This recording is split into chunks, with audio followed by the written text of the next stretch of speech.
एक शख्स अंधेरी रात में फजर की नमाज पढ़ने के लिए घर से निकला। अंधेरे की वजह से उसे ठुकर लग गई और वो मना के बल कीचड़ में गिर गया। कीचड़ से उठकर वो घर वापस आया और लिबास तब्दील करके दोबारा मस्जिद की तरफ चल दिया।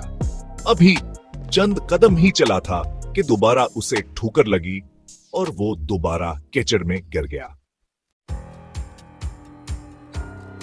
कीचड़ से उठकर वो फिर दोबारा अपने घर गया, लिबास बदला और मस्जिद जाने के लिए दोबारा घर से निकला।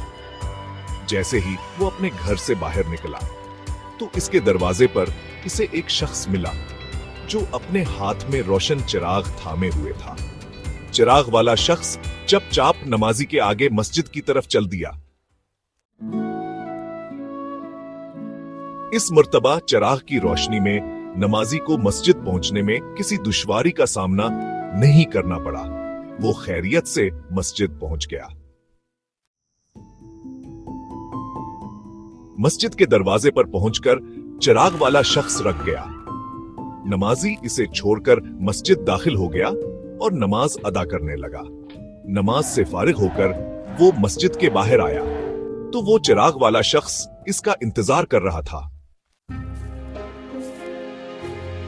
ताका हसन माजी को चिराग की रोशनी में घर छोड़ आए। जब नमाजी घर पहुंच गया तो नमाजी ने अजनबी शख्स से पूछा, आप कौन है? अजनबी बोला, सच बताऊं तो मैं इब्लीस हूं।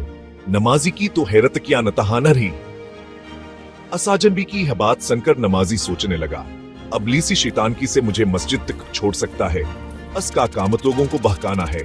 तो उस शख्स ने बड़ी हैरत के साथ इब्लीस से पूछा, तुझे तो मेरी इन माजरा जाने पर खुश होना चाहिए था, मगर तुम तो चिराग की रोशनी में मुझे मस्जिद तक छोड़ने आए। इब्लीस ने जवाब दिया कि जब तुम्हें पहली ठोकर लगी और तुम लिबास तब्दील करके मस्जिद की तरफ पलटे तो अल्लाह ताली ने तेरे सारे गुनाह माफ फरमा दिए। जब तुम्हें दूसरी ठोकर लगे तो अल्लाह ताली ने तुम्हारे पूरे खानदान को बख्श दिया।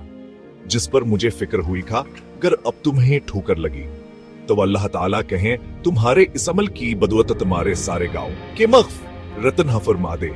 इसलिए मैं चिराग लेकर आया हूं कि तुम बगैर गरे मस्जिद तक पहुंच जाओ। इस शख्स ने जैसे ही यह बात सुनी तो उसने अल्लाह ताला की बारगाह में अपना सिर झुकाकर अल्लाह का शुक्र अदा किया।